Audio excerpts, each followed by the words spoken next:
আচ্ছা বাবা, বাবা সাপের কান নাই, কিন্তু সাপ বিনের শব্দ শুনে কেমনে?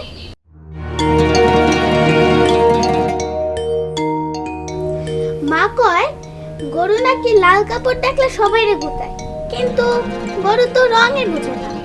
বাবা মা কি বোকা না?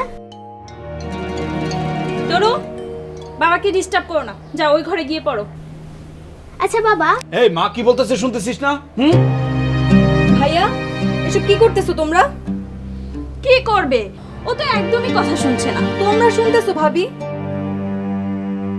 ও কিছু একটা বলতে চাইতেছে, কিছু একটা জানতে চাইতেছে, আর দুজনে মিলে কি করতেছো? ওর সেই জানার আগ্রহটারই দমায় রাখতে চাইতেছো। কিন্তু আমি তো তুমি তো কি ভাইয়া খুব ক্লান্ত, তাই না? ভবিষ্যৎ নিয়ে খুব বেশি চিন্তিত, আবার সেই চিন্তায় চিন্তায় শিশুর ভবিষ্যৎটারেও নষ্ট করে দিতে চাইতেছো।